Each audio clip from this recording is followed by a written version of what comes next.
নবী বলছেন, আল্লাহ আমার উম্মত যদি জাহান্নামে থাকে আমি কিন্তু জান্নাতে যাব না। আল্লাহ বলছেন আপনি না গেলে তো জান্নাত উদ্বোধনই হবে না। এবারে মামলা কি দাঁড়ালো? আল্লাহ পাক বলে যে আমি তাহকামুল হাকিমিন নিজেকে বলেছি, বিচার না করলেও তো জিনিসটা সুন্দর হয় না। অনবী একটা কাজ করেন, ওয়ালা সাউফা ইউতিকা রাব্বুকা ফাতারদাত, আমি কাউকে বলি নাই, আপনাকে না বলেছি। ওমা আরসালনাকা ইল্লা রাহমাতাল লিল আলামিন, কারো সম্পর্কে নাজিল করি নাই, আপনাকে দিয়েছি। ওয়ালাল আখিরাতু খায়রুল লাকা মিনাল উলা, কাউকে বলি নাই, আপনাকে বলেছি। আর আমি আল্লাহ ভালো করে জানি আপনি হচ্ছেন উম্মতের দরদি নবী। আপনি নিজের জন্য কাঁদেন নাই, সন্তানের জন্য কাঁদেন নাই, পরিবারের জন্য কাঁদেন নাই, নাতির জন্য কাঁদেন নাই, যত কেঁদেছেন জীবনে সবকিছু উম্মতের জন্য।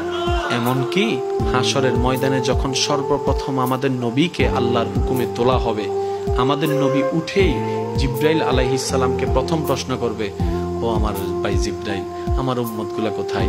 আইনা উম্মতি, আইনা উম্মতি, আমার উম্মত কোথায়, আমার উম্মত কোথায়, আমার উম্মত কোথায়? আমি উঠার আগেই নাকি আমার উম্মতকে জাহান্নামে দিয়ে দিয়েছো নাকি? কোনো আমার উম্মত কোনো জাহান্নামে চলে গেছে নাকি? জিব্রাইল বলবে, ইয়া রাসূলুল্লাহ, প্রথমেই আপনাকে তোলা হয়েছে, এখন আর কাউকে তোলা হয় নাই, প্রথমেই আপনি উঠেছেন। আমার নবী বলবে, আমার উম্মতগুলা কোথায়? জিব্রাইল বলবে, ইয়া রাসূলুল্লাহ, এখনো তারা উঠে নাই, উঠবে একটু পরে।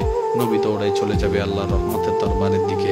সিজদায় যে পড়বে একটাই কথা থাকবে, রব্বি হাবলি উম্মতি, রব্বি হাবলি উম্মতি। একটু মনোযোগ চাইবো আমি আশিকদের, রব্বি হাবলি উম্মতি, ও আল্লাহ আমার উম্মত গুলাকে আমাকে দিয়ে দাও। তো উম্মতের লিস্টের ভিতরে তো আবু বকর সিদ্দিকের নামও আছে, উম্মতের লিস্টের ভিতরে তো ফারুকে আজমের নামও আছে, উম্মতের লিস্টের ভিতরে তো সাহাবায়ে কেরাম আজমাইনের নাম আছে, উম্মতের লিস্টের ভিতরে তো আহলে বাইতের নাম আছে, উম্মতের লিস্টের ভিতরে তো তাবি তবে তাবি আল্লাহর ওলিদের জান্নাতীদের নাম আছে।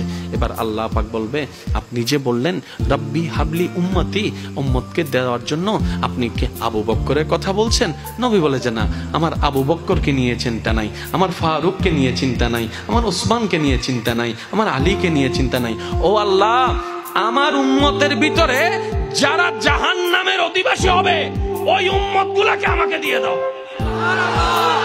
আল্লাহ বিচারক হয়ে বিচারক করবেন, জাহান্নামীকে জাহান্নামে দিয়ে দিবেন।